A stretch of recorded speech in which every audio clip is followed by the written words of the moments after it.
This took forever to set up, by the way, so be thankful for that. Okay. It took like 2 tries to hang this up with tape. Concentrate, Michelle, concentrate. Okay, ready? Set, go.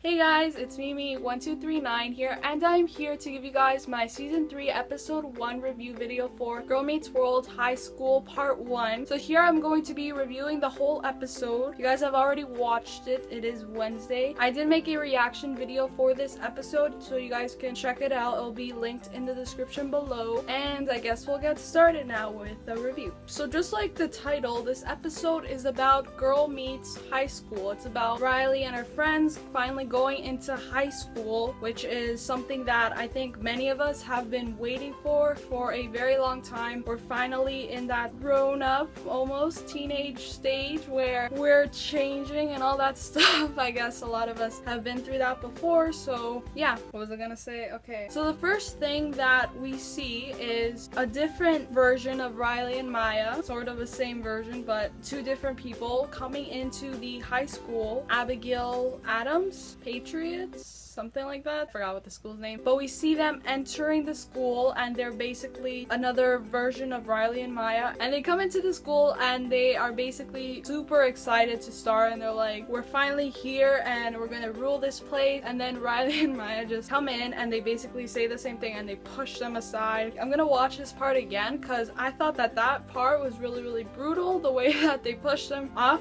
you know, they hit them with the doors. So if you see this part, like, we're gonna own this place. It's just brutal, like. We're gonna own it.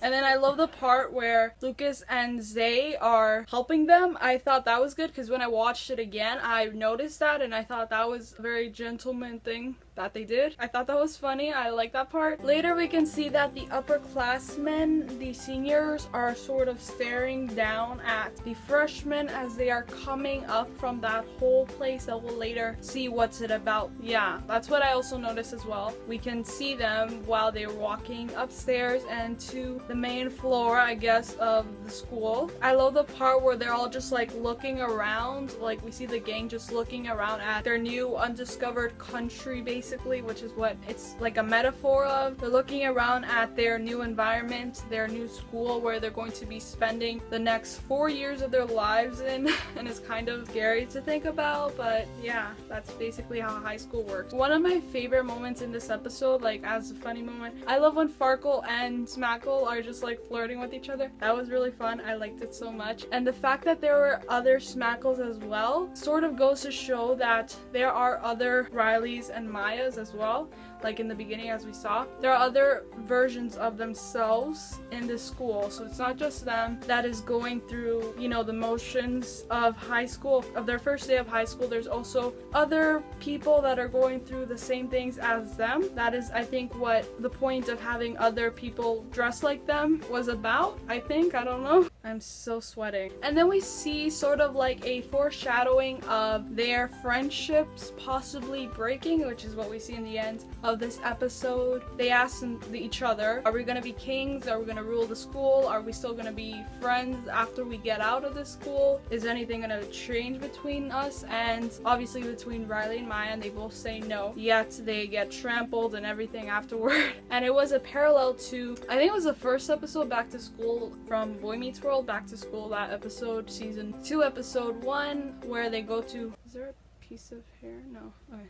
Where they go back to school, where they first enter grade 7, and they get trampled as well. They get separated. They get sort of cast away from each other. That was a parallel to this scene, to this moment in this episode. And they talk a lot about how possibly they're gonna drift, and their friendships are not going to last. It goes to show that that did happen in the end between Riley, Maya, and Lucas, Farkle, Zay, and Smackle. That drift between them, those 2 groups, it was sort of sad to see. We also got to see the seniors being really, really big kids, and they are the big kids of the school. They are basically the kings. And what I am sort of puzzled, and I don't really understand why, is I mean, why do Riley and Maya want to be kings? They were kings apparently in grade 8 when they were seniors of middle school. But what I don't understand is why is it necessary for them to be kings? I thought that in Girl Meets Gravity, I thought it was established that they weren't kings, like they would never be kings, because it's not important to be a king. As long as you're surrounded with the people that will keep you grounded, that's what matters. And it seems like in this episode they sort of brought up the fact that they want to be kings again, but they did say in the beginning of season 2 that they were not kings, like at the end of the episode, I mean. So I'm just a little bit confused about that part, but let's move on. I like the part where Lucas calls that big guy, I don't even know his name, we'll just call him Thor because that's what he called him. I'm a bit confused about Thor and the other upperclassmen's intentions for the gang. I'm still a bit confused after watching this episode, because what was the point of putting them in the hole? I mean, we do know a bit more why they decided to put them in the hole, but are they still good people? Are they still trying to teach them something? We will find out, hopefully in part 2. And I love the part where Farkle is hanging from the chandelier. I think it's a chandelier, I'm not sure, but he's hanging from there. I remember seeing a parallel from season 1 of Girl Meets World where he's hanging from the rope in gym class, and he's like, when I'm in desperate situations, I can fly. And I think that's what happened there. I thought that was a good reference to that. And then we get to see the new intro, which I also reacted to as well. You guys can check it out. I will probably link it below if you guys are interested in checking out my reaction to the new intro of season 3. And I said this in my reaction video. The only flaw that I can find in this new intro is that Zay wasn't included in this new intro, because I think he's much a part of the cast as the main stars of the show. I think he's an amazing character. I love him so much. That's why I think he should have been in the intro. I think a lot of us have that same feeling, because a lot of you guys did sort of talk to me about that in one way or another, so that's what I wanted to bring up. I think that he should have been in the intro. Maybe in season 4 we will see him in the intro, hopefully. So after the intro, we finally get to see the name of the school. It's Abigail Adams Patriots, as I mentioned before, and we see the upperclassmen sort of bullying the freshmen, which are Riley, Maya, Farkle, Lucas, Smackle, and Zay. We see them sort of bullying them and trying to push them into this hole, giving them this freshman song. And Riley, obviously she's the optimistic one of the group. She sort of just complies to what they want. That sort of doesn't fit well with Lucas, because he sees it more like the upperclassmen are just trying to make fun of them and just put them in this hole just to make fun of them,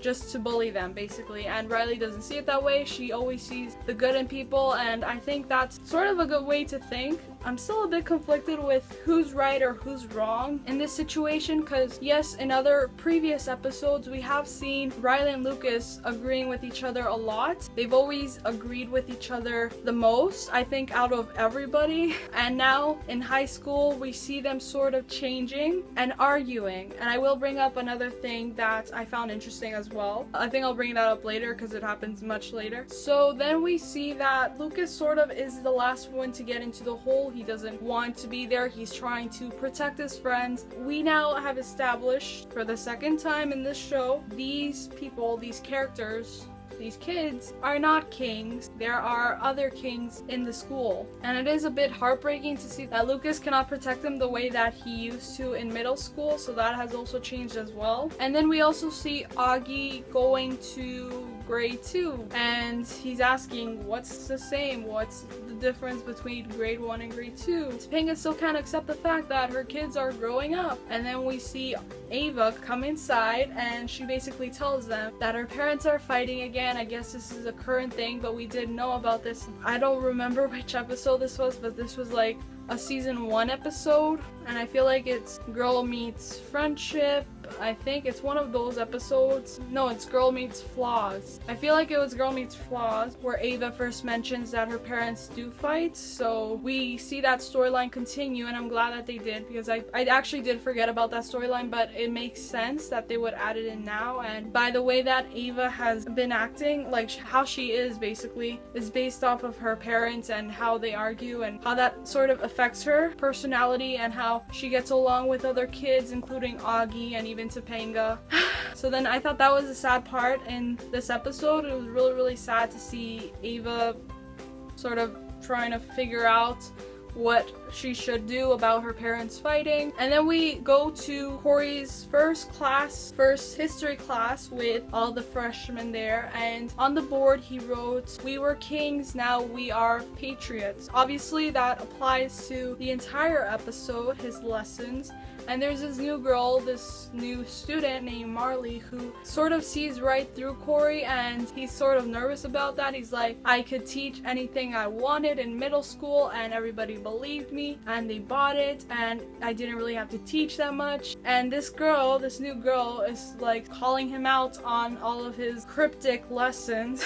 That was funny to see that Corey is also struggling with the new change with moving to high school, even though he's already been in high school, but being a teacher in high school is a different thing than being a student in high school. So being a teacher has other struggles, so we also get to see that as well. And I love the fact that they mentioned, even though I did already know this, Abigail Adams was John Quincy Adams' son, and John Adams was his father. He mentioned how it was a triangle. I don't remember how he put it, but it was a triangle. That was funny to see the reference of the triangle. Maybe that's a clue, maybe that's a hint to what the triangle really is. Maybe that's what the writers were sort of trying to tell us, but we'll see. We'll see. We see Lucas and Riley's first real fight, and the thing that still confuses me is that he refers to them as his girlfriends, yet it's sort of weird, right? Because they never established the fact that who was actually going to be with Lucas. He didn't choose either of them, yet he chose both of them. I think that's how we left off in Legacy, and yet they're his girlfriends now. And Riley tells Maya to fight with Lucas exactly the same way that she's fighting with him, and Maya says, "I don't know how to fight with him." Yet they always do. And then all she could say was her usual her and stuff like that. Like, she did not know how to actually fight. That's not actually a real fight. That's what got me at that moment. You can tell in my reaction video, I said I was confused about this because that was not actually a fight, right? So is that a good thing? Is that a bad thing? I have no idea. Corey also mentioned loyalty. So Riley is loyal towards the upperclassmen. Meanwhile, Lucas is conflicted with Riley and all her optimism and naiveness in a way. He thinks he doesn't believe in the upperclassmen and what they're trying to teach them, because they don't specifically say what they want to teach them. He thinks that they're just bullying them. As I said, I still don't know who I would agree with. I think they both have their good and their bad points, but I think I would have to agree more with Riley, because I think that's just me. I think she gets it. She sees the good in people, and I'll explain more about that as well. The last thing in the class that was said, Corey said, "Who misses middle school?" Everybody does, even me. So everybody misses middle school. I know, I get it. So that's sort of sad. I mean, who doesn't miss being in a more simpler environment? High school gets more complicated, and you guys know. Anyway, let's move on. I think Smackle was very cute in that part where she's like, "Who wants a hug?" and Zay was like sort of brushing her off. I thought that was really cute. Not saying that I ship Zay and Smackle, even though I could, but what I'm saying is that I thought she was just cute. Like, she was just going along with everything. Poor Smackle, I feel sometimes. And here we see more of Riley having faith in the seniors. They all decide to go upstairs and explore the undiscovered country, the undiscovered land, the undiscovered environment, their high school, because they still don't know how to get through high school yet, because they haven't even passed through most of the halls. They're just there in that hole. So they go up and they finally see what awaits them later on. Riley and Maya find a bay window there, so that's sort of nice, until the cheerleaders come and steal their bay window, and they're just basically sitting there pointlessly flipping their hair. They don't talk meaningfully about life or anything like they do, which I thought was not good. And then I like that part where Lucas was like, "These are my girlfriends." He's referring to Riley and Maya, and I thought that, as I said, I thought that was really weird how he's referring to both of them as his girlfriends and they're both okay with it. So I have no idea. And then And then we see Zay trying to hit on them and saying, I'm single. Yet, I have no idea. Like, the only thing that I'm sort of worried, or not worried, but confused about is what happened to Vanessa. Vanessa was his girl in Texas. Did their long distance relationship not work or something? Or what happened? I have no idea. I wish they would have clarified that, at least in this episode, but they didn't. Then Farkle and Smackle come and they're like, science geeks are like humongous. I thought that was funny. And then also the football players are there. Since Lucas and Zay are gonna try out for football, they sort of see them like as competition, but they're also very, very afraid of them. So they all decide to go back inside the hole, and then they go to see Corey. And this, I think, is like my favorite part. Like, the funniest part in this episode was the scene with Corey where they circle around him like they used to do in middle school, and they basically tell him, fix all this, we don't want to change, we're here and we're stuck and we don't know what to do, and they blame him. Yet Corey also is in that same problem where he blames them because they brought him to high school and he was okay with being in middle school teaching them about whatever he wanted and them just buying everything he said. I thought that was a funny scene, and I love the part where Smackle was like, I want to be in the triangle. Farkle was like, what? When they're in the hole again, they show Corey where they are, where the upperclassmen put them. Corey's like, it's my fault that they're putting you guys here because when you guys were kids, so just like last year, I taught you that the world loves you, but the world doesn't always love you. I taught you that you are always important when sometimes you're not always important and you don't always rule the world and you're not always king. We'll see if everything that I've taught you works for you guys now, and we'll see if he prepares them for what's to come. And so we'll see that hopefully in part 2. Riley and Lucas continue their fighting. Riley basically tells him that she does not have faith in him, which I thought was sort of horrible of her to say, but she has faith in the upperclassmen. He gets really upset with her. He sort of blows up on her and says that she is too much for him, like in the promo. And then he leaves, and then Zay's like, I'm gonna go after him because we don't know what he's gonna do. So he goes, you know, he may become Texas Lucas. They didn't show him like being Texas Lucas. I thought he was actually gonna go do something bad, but thankfully he didn't. I like that part where, I don't like it, but I thought I liked it. I like the part where Smackle and Farkle are sort of explaining to them why they're upset with her, that she's let them down, and that the world that they're living in right now is not the same world that they used to live before. The world that they live in now doesn't love them as much as the world they lived in when they were kids, which is sort of true. But I hated the part where they blamed Riley for all of this, but I love the part where Maya said, I'm still here, so they're basically the two of them together in this hole, and that was sort of sad to see, but I love it because of their friendship and they're there together and it's great. Even though everybody else left and abandoned them and ditched them in this hole, they're still together. Another interesting scene in this episode is when Ava comes back to the Matthews place, and she basically is like, can I live here because eventually you guys are gonna have to move in with me and Augie and stuff like that. I thought that was funny. But the thing that got me the most was when Ava asked Topanga if she thought it was her fault that her parents were fighting, and obviously it's not. And we see this sort of stage, this sort of reenactment of what happened to Maya when she was her age and how her dad left her. Now we see it happening to Ava, her dad about to leave her.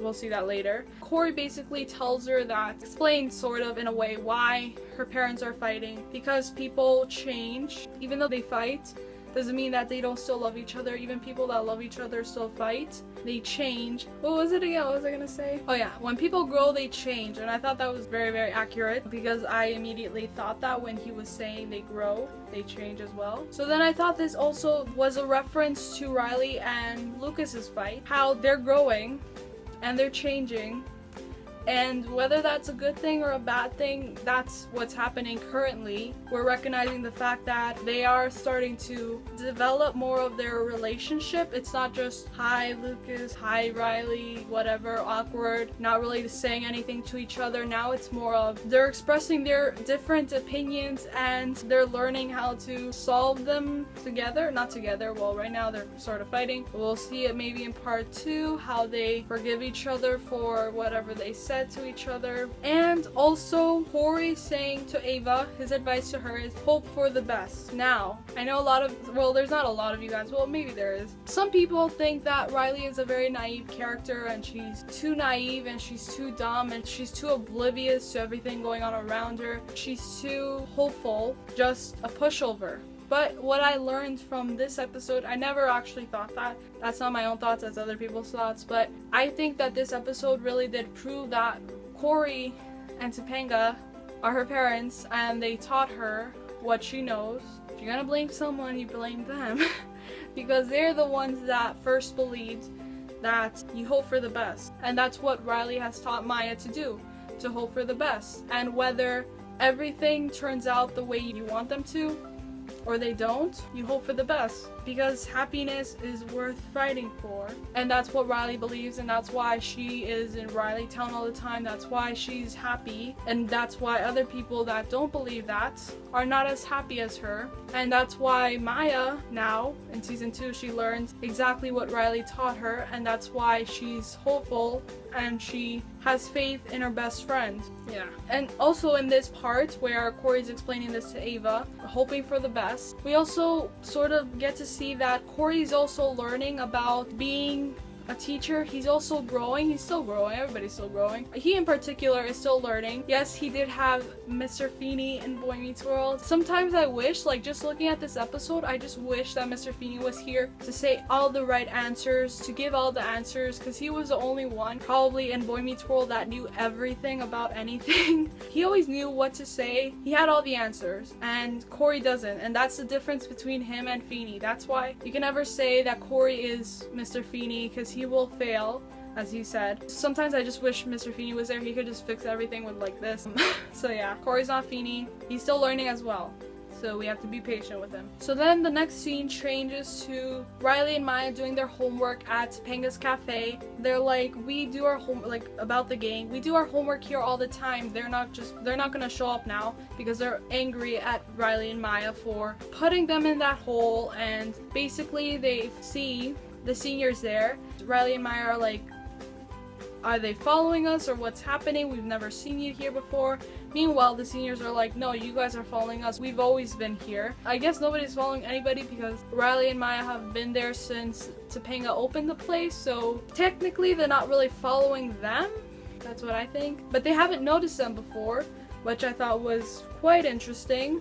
And how one of the seniors said, don't jump so fast, look around. So before this world can become theirs, they have to look around. They have to stop what they're doing and observe how it works. And after you observe it, you change it for the better. So I think that was the whole point of putting them in that hole. I think, this is just me guessing. Riley still has faith in them. Maya doesn't, but she has faith in her best friend, which is very nice. And then Fargo comes in and he tells them, the gang is still mad at you. This should teach you that you shouldn't have faith in random people. And Riley just goes up to his face, and this is another heartbreaking part for me. She tells Farkle, I don't care that you guys think it's ridiculous or dumb to be in a hole. Even if it is, I'm still gonna go there tomorrow. I don't know what I'm gonna learn, but I hope that my friends are there with me, that you guys are loyal enough to be in this hole with me. We stick by each other.